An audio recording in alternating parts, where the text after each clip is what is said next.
Foster. You would like to meet him in a dark alley, would you? Let's have a look. Now there's a push. It's very much set latter.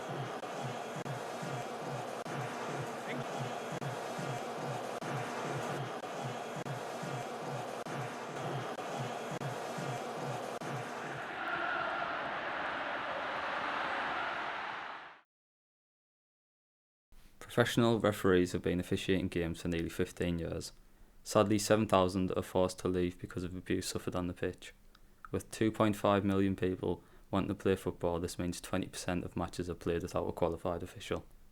With numbers in decline, we take a look at the image of a modern day referee. The role of a referee, one word. Brave. Inconsistent. Dedication. Thankless. From the transition from myself being a player, what I thought of referees, and from now on being a coach and managing teams, probably has changed. Probably gained a bit more respect for them. Probably more laid back and just take the decisions with a pinch of salt, and just acknowledge that they're a human being who's come to referee a game of football.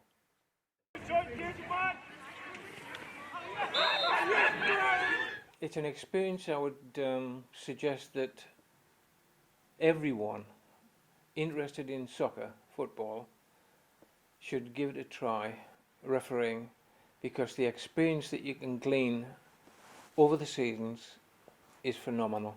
If I watch soccer at a stadium or even on television, yes, the one person, I'm not watching the players all of the time. Most of the time I'm watching the referee.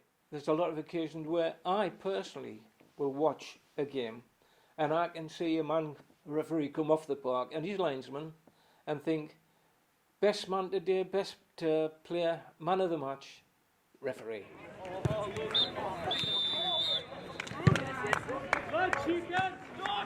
Well, I'm a Sun season ticket holder and I go to the matches every week, and referee decisions, sometimes they just seem random, they just seem plucked out of the air. Extra technology should be in the game.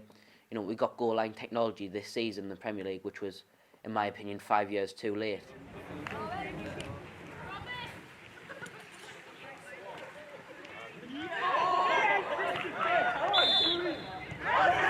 You could have a fifth official in front of a screen watching everything, and in extreme cases where the ref's got it horribly wrong, play could be stopped, and it doesn't have to be stopped for 10 minutes.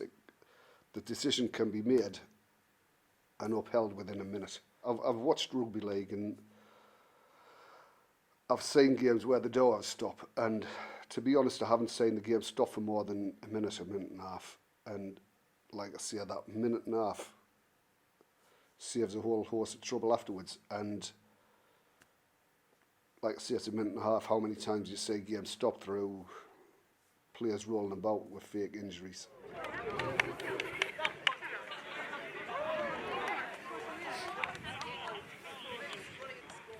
I'm kind of a stickler for tradition, if I'm honest. So I think the technology coming into the game will happen. I've got no doubt about that. Obviously, we've seen the goal line technology, which I think is great.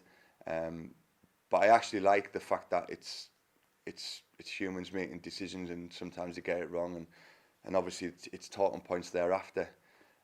So in that respect, yes, the goal line technology is great, and I do think football, with the amount of money involved, will go down the line of more technology being introduced.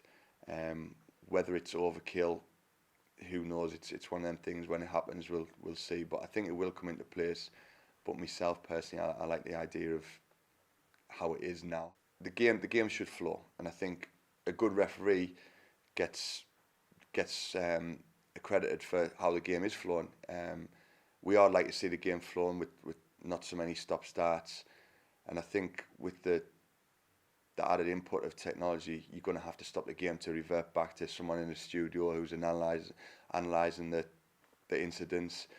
They might take 1, 2, 3, 4, 5 different looks at the instant, and then you've got to restart the game. However fit you see that being, So I kind of like it how it is at the minute with the goal line technology, and the referees officials making those decisions.